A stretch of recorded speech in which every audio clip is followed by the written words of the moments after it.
বিষয় ভালো কিন্তু বাসনা ভালো নয়। হরিবল। সংসার ভালো কিন্তু সংসারের বাসনা ভালো নয়। নিতাই চাঁদের নাম করলে তবে গৌর পাওয়া যাবে। তবে নিতাই নামে আর একটা কিন্তু প্রাপ্তি আছে। এই মনে করুন হরিবাসরে আমি কীর্তন পরিবেশন করছি, আপনাদের ভালোবাসার টানে, আপনাদের ভক্তিতে, আপনাদের শ্রদ্ধায়, আপনাদের অনুরাগে আস্তে আস্তে হঠাৎ যদি বৃন্দাবন নবদ্বীপ থেকে নিতাই চলে আসে এইখানে, এই আসরে, এই সরো, এই যে কৃষ্ণপদ হালদার সরো, আমি নিতাই, আমি এসে গেছি। এই মাইকের সামনে দাঁড়িয়ে নিতাই যদি আপনাদের বলে, আস্তে আস্তে নিতাই যদি আপনাদের বলে আমি নদিয়া থেকে এসেছি, দয়াল নিতাই, পতিত পাবন নিতাই, বলো হে, বলো হে গোসাই, আমি নদিয়ার নিতাই, বলো হে গোসাই, তোমাদের কার কি চাই। এই যে মায়েরা, এখনই যদি নিতাই এখানে চলে আসে আপনাদের দেবার জন্যে, তাহলে কি চাইবেন আপনারা? আস্তে আস্তে আস্তে চাওয়ার কৌশল জানতে হবে। লক্ষ্মী পূজা করেন, সরস্বতী পূজা করেন, দুর্গা পূজা করেন, কালী পূজা করেন, এক একটা দেবদেবী এক একটা ডিপার্টমেন্ট নিয়ে আছে। আমাদের যদি চাওয়াতে ভুল হয় আমাদের পাওয়াতে ভুল হবে। মনে রাখবেন, একটা দোকানে কিন্তু এক জাতীয় জিনিস পাওয়া যায়, দুই জাতীয় নয়। না বোঝা গেল না? মনে করুন আপনি মিষ্টির দোকানে গিয়ে যদি আলুর চপ চান, পাবেন? পাবেন না। না, অনেক দোকানে হয়তো ভাজতে পারে, কিন্তু সেই দোকানগুলো আলাদা, বিতর্কিত। মিষ্টির দোকানে মিষ্টি চাইতে হবে, তেলে ভাজার দোকানে তেলে ভাজা চাইতে হবে। তাহলে আগে আপনার বস্তু কিনতে গেলে আগে জানতে হবে কোন দোকানে গেলে আমি ওই বস্তুটি পাবো। তাহলে চাইতে হবে তার কাছে। এবার দোকানের কাছে গেলেই যে আপনি মাল পাবেন তা কিন্তু নয়, অপরাধ নেবেন না। দোকানের কাছে অনেক খরিদ্দার ঘুরঘুর করে, সবাই কিন্তু পায় না। কে পায়? যে দোকানের কাছে যায়। দোকানদারের কাছে অঙ্গুলি নির্দেশ করে আপনাকে বলতে হবে ওই বস্তুটা আমাকে দাও। আর দোকানদার কি বলবে? ফেলো করি মাখো তেল, তুমি আমার পণ্য। তাহলে এক হাতে মূল্য দিতে হবে, এক হাতে দ্রব্য নিতে হবে। আস্তে আস্তে কেন বললাম? আরে কি করেন আপনারা এখানে বসে? বসুন, চুপ করে বসুন। হরে কৃষ্ণ, যা নিতাই নিতাই নিতাই, তাই না? তাহলে আগে আপনার চাওয়াটা ঠিক করতে হবে। একজন অন্ধ চোখে দেখতে পেত না, শোনেন কেমন করে চাইতে হয়। মায়েরা চোখে দেখে না, এখন গ্রামের মানুষ তাকে দেখতেই পারে না। অনেকে বলে এই বিয়ে করবি? বলে কে আমার মেয়ে দেবে? আমি তো অন্ধ। ভালো ভালো টুকটুকে ছেলেরা মেয়ে পাচ্ছে না আজকালকার দিনে। হ্যাঁ, কোথায় গেল মেয়েগুলো তা কি জানি খুঁজেই পাওয়া যাচ্ছে না। ছেলেগুলো ঘুরঘুর করছে, মেয়ে একটা খুঁজে পাওয়া যাচ্ছে না। হ্যাঁ, চটি শুকতালা কেটে গেল সব ঘটকদের, মেয়ে আর পাওয়া যাচ্ছে না। আর আমার চোখ নেই, আমি মেয়ে পাবো কোথায়? বিয়ে করব কি করে? এখন ওই অন্ধটা মনের দুঃখে মনে মনে স্থির করলো, জীবনে তো কিছুই পেলাম না, না পেলাম জগতের কোনো কিছু দেখতে, না পেলাম বিবাহ করতে, না পারলাম সংসার করতে, তা কিছুই যখন পেলাম না, এই জীবন আমি আর রাখবো না। এই বলে ওই অন্ধটি করেছে কি, যেদিকে দু চোখ যায়, অন্ধ তো কিবা দিন কিবা রাত, সে চলে যাচ্ছে। যেতে যেতে যেতে যেতে হঠাৎ একটা পুকুরের কাছে গিয়ে দেখছে মাটিটা নিচু, নেমে গেছে। নেমে গিয়ে বুঝতে পারলো যে সে পুষ্করিণীতে বা পুকুরে চলে এসেছে। এইবার অন্ধটি মনে মনে চিন্তা করলো এই পুকুরের জলে সে ডুবে মরবে। আসতে হাঁটু জল, কোমর জল, বক্ষ জল, এবার ডুবে যাবে। এই ডোবার আগে হঠাৎ তার মনে পড়ে গেল যে আমি শুনেছিলাম দেবতাদের মধ্যে একজন দেবতা আছে যার নাম আশুতোষ। দেবতাদের মধ্যে একটি দেবতার নাম আশুতোষ। আশু মানে তাড়াতাড়ি, তোষ মানে তুষ্ট হয়। সব থেকে তাড়াতাড়ি তুষ্ট হয় কে? কে? জোরে বলুন। মহাদেব। এই তো, হরে হরে মহাদেব, হরে হরে মহাদেব বলে মরবো যখন একবার মহাদেবের নাম নিতে নিতে হরি হরি হরি বল। হরে হরে মহাদেব, হরে হরে মহাদেব, হরে হরে মহাদেব, হরে মহাদেব। এই বলে যেই ডুব দিতে যাবে মহাদেব দেখলো মহা মুশকিল, মরবি তো মরবি বেটা, মরার সময় আমার নাম কেন? কি গো, আপনাদের মধ্যে যদি কারোর মরার ইচ্ছা হয়, মরার আগে যদি বলে যান আমার মৃত্যুর জন্য কৃষ্ণপদ হালদার দায়ী, তাহলে যেখানে আমি কীর্তন করবো ধরে আনবে না? কি হারে হারে মহাদেব বলে যেই ডুব দিতে যাবে চুলের মুঠি ধরেছে, না এই হতচ্ছাড়া মহেশ্বর ধরেছে। এই কে? অন্ধ তো, দেখতে পায় না। কে? এই বেটা তুই মরবি তো মরবি, আমার নাম কেন করিস? আরে বাবা কে তুমি? আমি মরবো, ছেড়ে দাও। আরে মরবি তো মরবি, হর হর মা, আমি মহাদেব। হ্যাঁ আমি মহাদেব। হ্যাঁ বাবা ঠাকুর তুমি এসেছো, আসবো না কি করব? আমার নাম করে তুই মরছিস, জগতে সবাই আমার নামে কলঙ্ক দেবে। বাবা মরবো না কি করব, জীবনে তো কিছু পেলাম না। ঠিক আছে ঠিক আছে, সব জানি আমি, সব জানি। বল তোর কি চাই? এই যেই বলেছেন বল তোর কি চাই, এইবার অন্ধটা চিন্তায় পড়ে গেল। আমি কি চাই? আমি যদি বলি আমার বউ দাও, তা বউ পাবো। আর যদি বলি বিষয় সম্পত্তি দাও, তাহলে বিষয় সম্পত্তি পাবো। তাহলে সব কিছু। এই দাঁড়া দাঁড়া, তোর মনের কথা আমি বুঝতে পেরেছি, মনে রাখিস। ডুবে ডুবে যত জল খাস, আমার নাম শিব, আমি ঠিক বুঝতে পারি। একটা বর চাইতে পারবি, একটা বর। দুনিয়ার জিনিস চাইলে আমি তোকে দিতে পারবো না। একটা বর চাইতে হবে, একবারে তুই যা চাওয়ার চেয়ে। এখন অন্ধটি মনে মনে চিন্তা করছে একটা বরে আমার হবে না তো। চোখ চাই, বউ চাই, জমি জমা চাই, টাকা পয়সা চাই, এগুলো না হলে তো হবে না, একটা জীবন সুন্দর হয় না। কিন্তু মহেশ্বর তো মহাবিপদে ফেললো, মহাবিপদে ফেললো। বলছে এই কি হলো, তাড়াতাড়ি কর, দেরি করিস না, আমার অনেক কাজ। মহেশ্বর বলছে বাবা ঠাকুর 1 মিনিট একটু সময় দেওয়া যাবে? আমি একটু ভেবে নিই কি চাইব। কিছুক্ষণ চুপ থেকে এবার বলছে মহেশ্বর আমি পেয়ে গেছি, এক বর আমি তোমার কাছে চাইব। কি বর? বলছে আমি চোখ মেলে যেন দেখতে পাই যতদূর দৃষ্টি যায়, চোখ মেলে আমার যতদূর দৃষ্টি যায় আমি যেন দেখতে পাই আমার নিজের জমির শেষ প্রান্তে আমার নাতি বসে বসে সোনার চামচ দিয়ে পায়েস খাচ্ছে।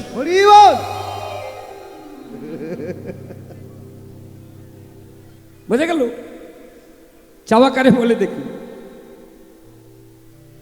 আমার দৃষ্টি খোলার সঙ্গে সঙ্গে যতদূর দৃষ্টি যায় আমি যেন দেখতে পাই আমার জমির শেষ প্রান্তে আমার নাতি সোনার চামচ মুখে দিয়ে যেন পায়েস খাচ্ছে, আমি যেন দেখতে পাই। বলে হতচ্ছাড়া তোর বুদ্ধি আছে বটে, চোখটাও পেলি, জমিটাও পেলি, আর নাতিটা হলো কি করে?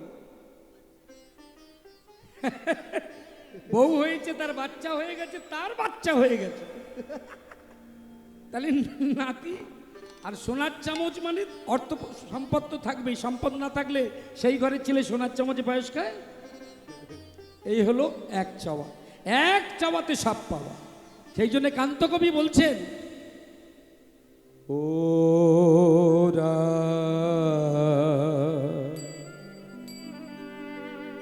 চাহিতে জানে না দয়া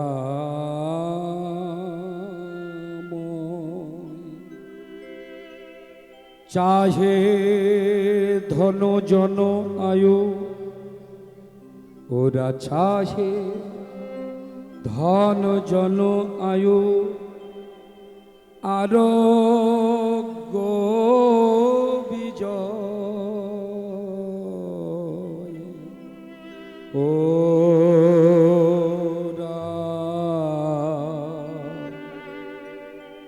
চাহিতে জানে না দয়া। কি বললেন?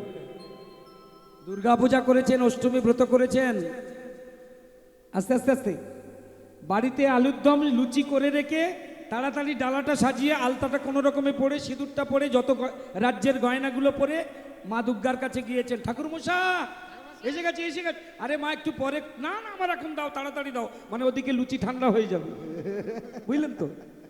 এবার তাড়াতাড়ি করে অঞ্জলি দিয়েছেন, অঞ্জলি দিয়ে বাড়ি চলে গেছেন। মাঝখানে কি হয়ে গেল অত দেখার দরকার নেই। কি হলো? ঠাকুরমশাই আপনাকে দিয়ে অঞ্জলি পাঠ করিয়েছেন। মা দুর্গতি নাশিনী দুর্গার কাছে আপনি চেয়েছেন, কি চাইলেন? এই যে মায়েরা অষ্টমী ব্রততে মা দুর্গার কাছে কি চেয়েছিলেন মনে আছে? বলে কি জানি বাবা, ঠাকুরমশাই তো বলে গেল আর আমরা বিড় করে গেলাম। শোনেন, আয়ু আরেক্য বিজয়াং দেহি দেবী নমস্তুতে, আয়ুর দেহি যশ দেহি ধনং দেহি পুত্রং দেহি মে, আয়ু আরেক্য বিজয়াং দেহি। তাহলে ওরা চাহে ধন জন আয়ু আরোগ্য বিজয়, ওরা চাহিতে জানে না দয়াময়। হরি বল। কৃপা করে করুণা করে দুর্গতি নাশিনী দুর্গার চরণতলে আশ্রয় নিলেন। কি চাইলেন?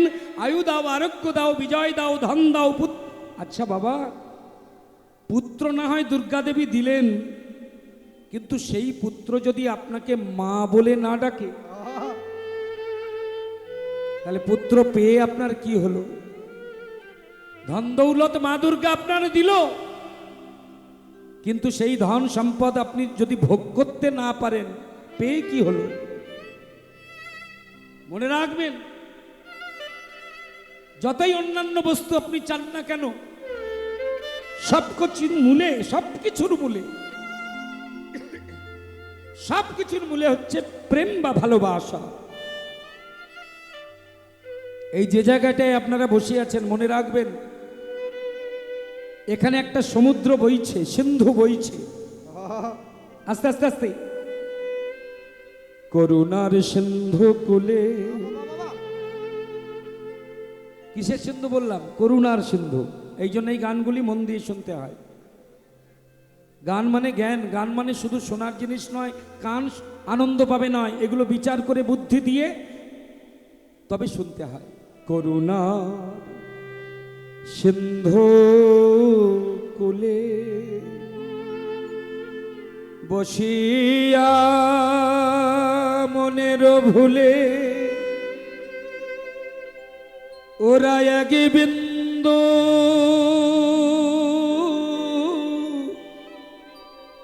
বাড়ি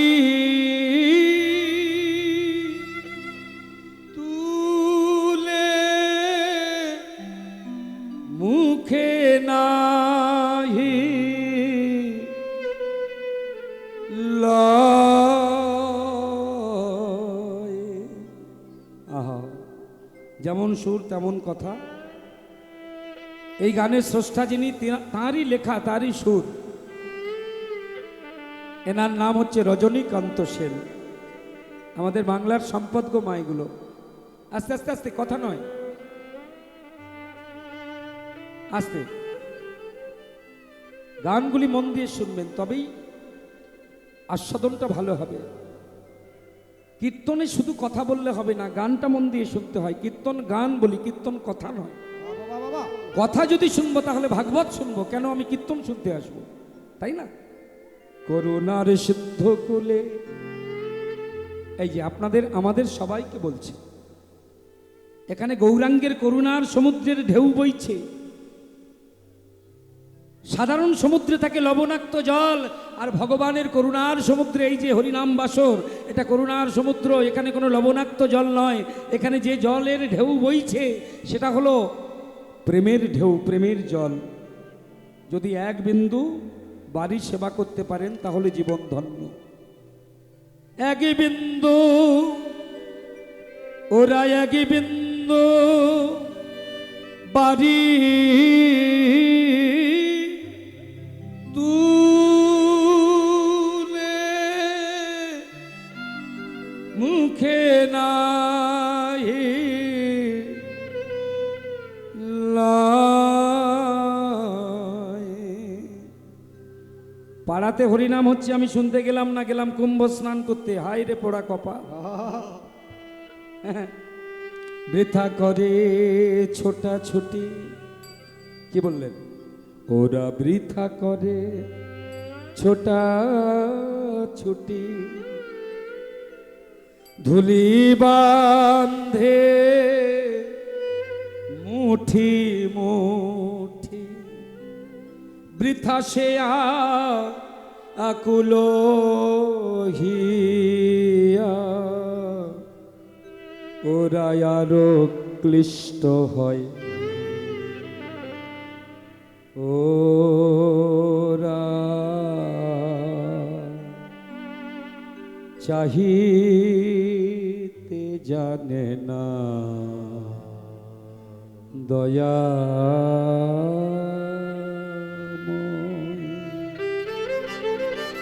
প্রেম সে নিতাই গৌর প্রমানন্দে হরি হরি বল।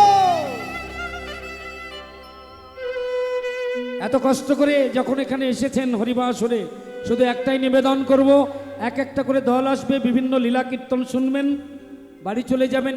তার মাঝখানে কিন্তু যাওয়ার সময় ওই যে দাঁড়িয়ে আছে, ভগবানের কাছে কিন্তু চাইতে ভুল করবেন না। মাঝখানে যখন সুযোগ পাবেন, যখন অন্তরে কৃষ্ণ বিরহ জাগবে, সেই সময় ভগবানের কাছে টুক করে আপনার নিজের চাওয়াটা চাইয়ে নেবেন, কিন্তু না চাইলে পাবেন না। এলেন আর চলে গেলেন হবে না, মাঝখানে চাওয়ার আছে। কেমন করে চাইলে তবে ভগবানকে পাওয়া যায়, সেটা শিক্ষা দেবার জন্য লীলা কীর্তন। ভক্তের জীবনীর মধ্য দিয়ে, ভগবানের লীলার মধ্য দিয়ে আমাদের জীব শিক্ষা হয়, আমাদের মানব জীবন সুগঠিত হয়। তার জন্যে লীলার আস্বাদনের প্রয়োজনীয়তা। তাহলে আমরা জানলাম কি, নিত্যানন্দের করুণা ছাড়া গৌর পাওয়া যাবে না। নিতাই কি দেয়, চাওয়া নিয়ে কথা হচ্ছিল। তা হঠাৎ যদি মাইকের কাছে এখানে নিত্যানন্দ চলে আসেন, আপনারা কে কি চাইবেন? মনে রাখবেন, নিতাইয়ের কাছে যদি বাড়ি চান পাবেন না, যদি গাড়ি চান পাবেন না, মেয়ের জন্য যদি ভালো জামাই চান পাবেন না, ছেলের জন্য যদি ভালো বৌমা চান পাবেন না। নিতাইয়ের কাছে যেটা চাইলে পাওয়া যায় সেটা কি? আরে কবে নিতাই চাঁদ আমাদের করুণা করিবে, ওগো বিষয়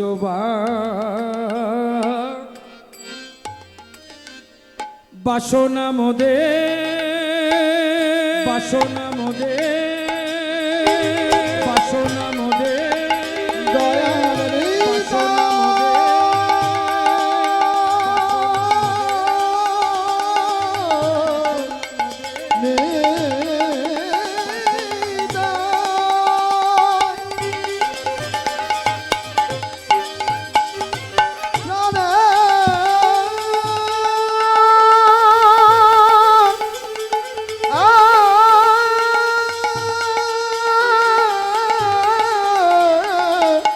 জোরসে একটু উলুধ্বনি মায়েরা, নিতাই গৌর প্রেমানন্দে।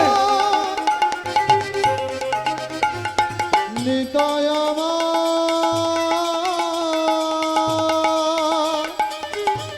দয়া করুণা কর বিষয় বাসনা মোদে, বিষয় বাসনা মোদে। নিত্যানন্দের করুণা হলে এই জিনিসটা দূরে যায়। বিষয় বাসনা মোদের, ও নিতাই কবে তুচ্ছ, ও নিতাই কবে তুচ্ছ হবে, বল কবে তুচ্ছ হবে।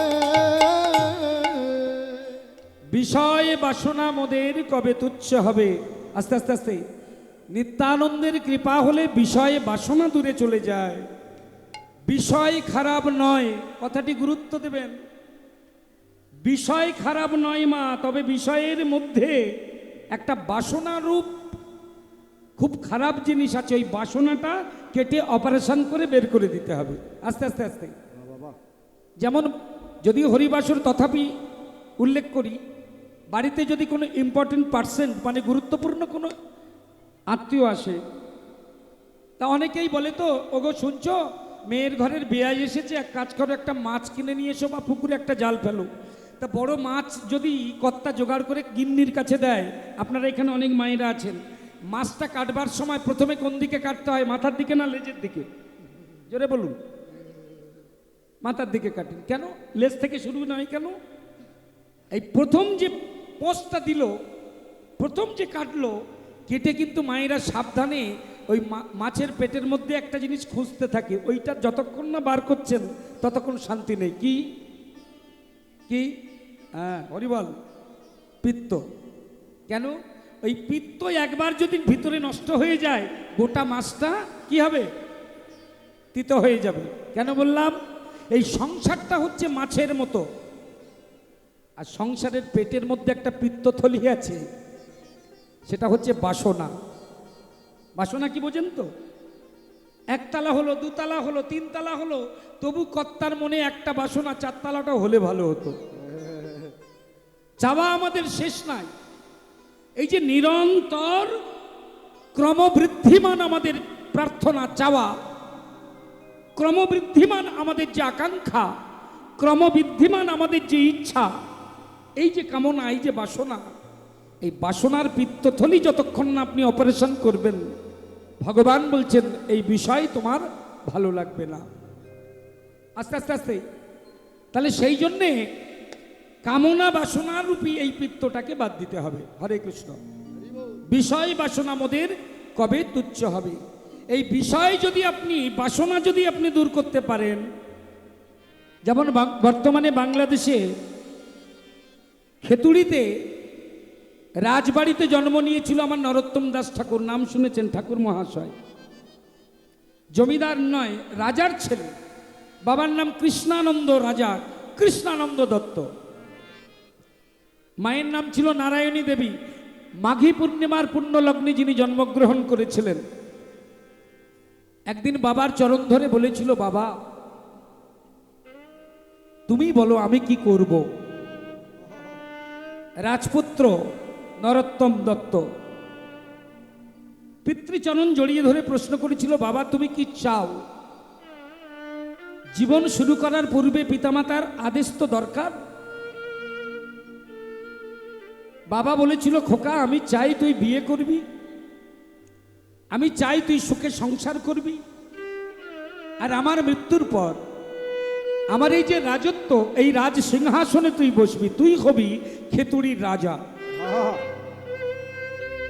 এটা আমার চাওয়া। ছেলেটি তখন উত্তর দিল, বাবা কিছু মনে করো না, জননী জন্ম ভবিষ্য স্বর্গাদপি গরীয়সী, ভূমির গরীয়সী মাতা সদ্য উচ্চতর পিতা, পিতা স্বর্গ পিতা ধর্ম পিতা হি পরমন্তপ, পিতরি পিতিমাপন্নে প্রিয়ন্তে সদ্য দেবতা। অপরাধ নিও না বাবা। আমি একটা প্রশ্ন করি, সারা জীবন ধরে বাবা মা এত কষ্ট করে কাদের জন্যে? খুব ছোট্ট প্রশ্ন। মায়েরা আস্তে আস্তে মাথার ঘাম পায়ে ফেলে অক্লান্ত পরিশ্রম করে পিতামাতার যে সংসার করে, পরিশ্রম করে অর্থ উপার্জন করে, কাদের সুখের জন্যে? জোরে বলুন। ছেলে মেয়েদের। তাহলে ছেলে মেয়েরা সুখী হবে সেই কারণে তারা কষ্ট করে। ছেলেটি প্রশ্ন করলো, বাবা তাহলে তুমি তোমার সুখ চাও না আমার সুখ চাও? আমি তো তোমার ছেলে, তুমি কার সুখ চাও? রাজা কৃষ্ণনন্দ বলেছিল, আমি তোর সুখ চাই, তোর কি চাই বল। ছেলেটি তখন বলেছিল, বাবা তুমি চাও আমি রাজা হই, তুমি চাও আমি বিষয় ভোগ করি, কিন্তু আমি সুখ পাবো তখন যখন তুমি আমার আদেশ করবে। আমি সুখ ঐশ্বর্য পরিত্যাগ করে চিরকালের মতো সংসার ছেড়ে আমি বৃন্দাবনে যেতে চাই বাবা। আমি কৃষ্ণ বলে কাঁদতে চাই বাবা। আমি ধুলায় গড়াগড়ি দিতে চাই, আর আমার কিছু প্রয়োজন নাই।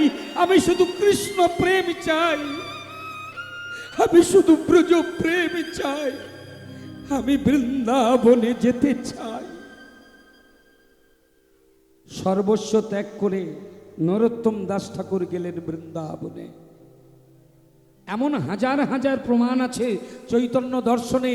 কোটি কোটি কোটি কোটি টাকার মালিক যারা, তারাও চলে গিয়েছেন বৃন্দাবনে, ব্রজবাসী হয়েছিলেন। ছেঁড়া কাঁথা কম্বল আশ্রয় নিয়ে রাধাই বলে রাধে বলে কেঁদেছিলেন। যেমন আমার রূপ সনাতন সারা বাংলার রাজত্ব করছিলেন তখন শাহী হোসেন শাহ। সেই হোসেন শাহের অর্থমন্ত্রী আর প্রধানমন্ত্রী ছিলেন দবির খাস সাকর মল্লিক, পরবর্তীকালে মহাপ্রভু যাদের নাম রেখেছিলেন রূপ আর সনাতন। কোটি কোটি টাকার মালিক তারা, তবু তারা চলে গিয়েছিলেন বৃন্দাবনে। এই বরফ, এই বসাও না ওকে, হ্যাঁ